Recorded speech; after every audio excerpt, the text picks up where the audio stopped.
Hello, welcome back. You're with Ryan, and I'm going to give you some tips on how to draw realistic landscapes. I started this sketch while in Kuopio, Finland, by one of its many lakes. I started off first by drawing the horizon line, then I started to plot out the tree line and the edge of the lake, and then I started going into the detail.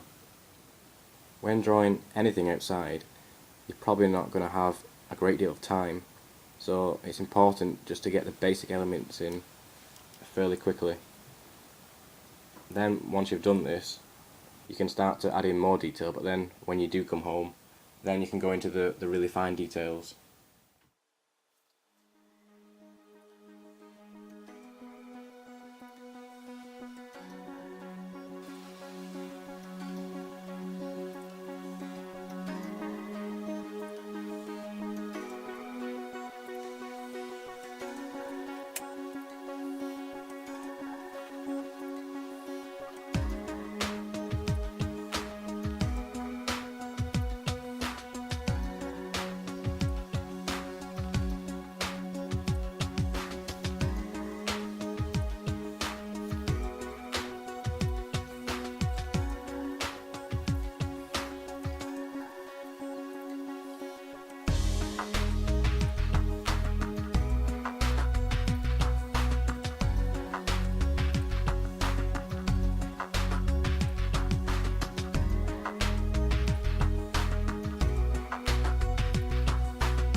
Let's zoom in on this part here just to show you how I did the trees. I knew where the light source was, so I knew which side of the tree was going to be darker, so I made one side darker and the other side light. This gives it more depth and form.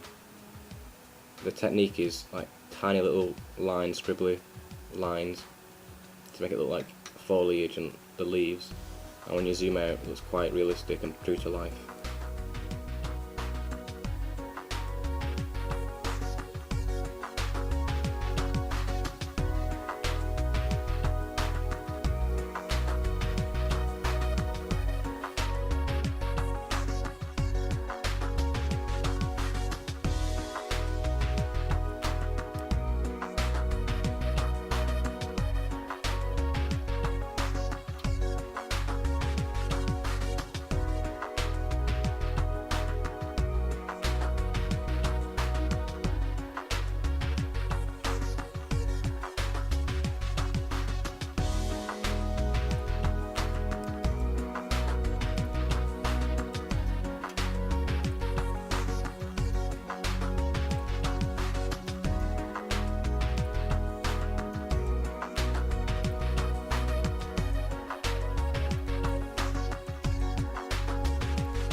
Drawing these trees got a bit tedious, so I started to work on a different area.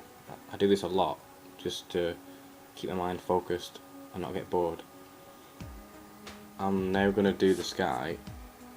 I'm adding a 6B pencil to add shade to a scrap piece of paper so that I can create a solid tone by using tissue onto the paper.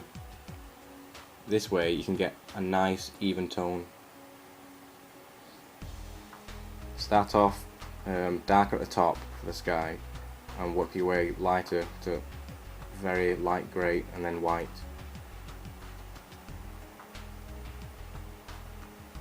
This technique is really quite effective for doing sky because you can get it to look fairly realistic.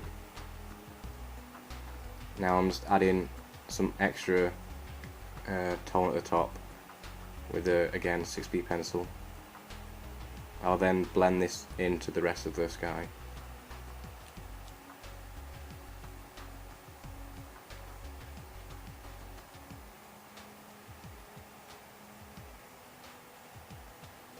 just using the tissue again to smudge it so you can't see the harsh lines.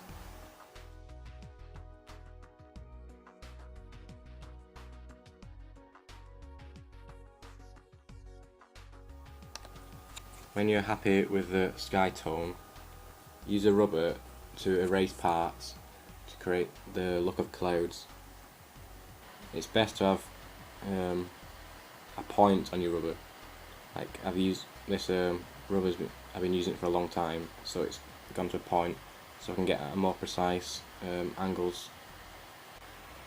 For the clouds, I used a reference image that I took on the day, so I knew what they would look like. But if you haven't taken any photos, just use some images from the internet to look what clouds look like. Don't try and go for the typical fluffy looking clouds, because this doesn't usually happen a lot in real life, and it will make your image less believable.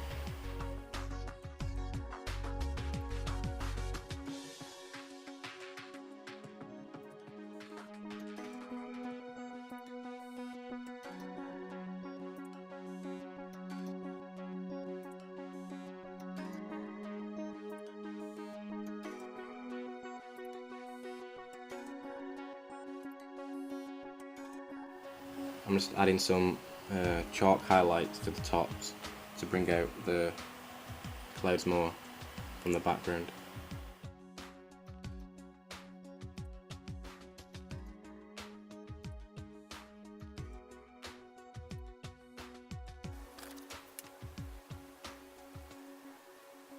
Now I'm adding tone underneath to create shadow.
Now I'm just trying to capture the reflection in the water.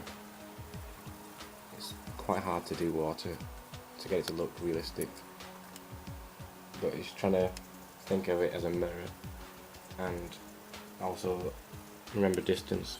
So you're doing lots of straight lines close together when it's further away, and then spacing more apart as you get closer to the bottom of the paper. It's not going to be a perfect mirror if the water is moving, so that's why it's a lot of little tiny lines.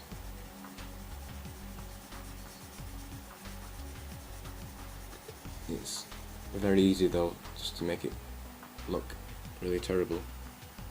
so just be careful when doing this part.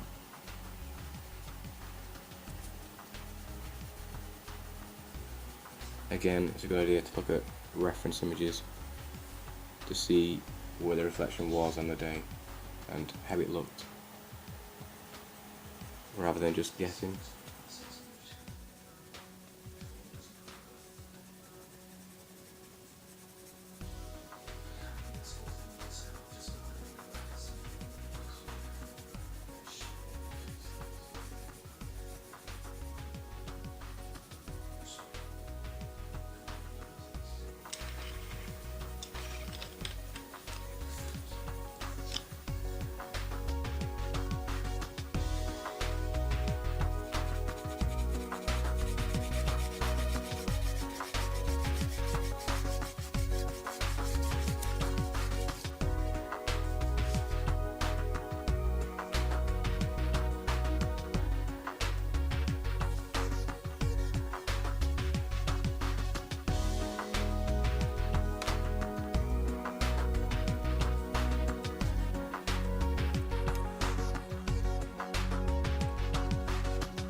Thank you for watching. I hope you've enjoyed this video as much as I've enjoyed making it. Next time, I'm going to be doing a marker render of an Aston Martin, so I hope to see you again soon.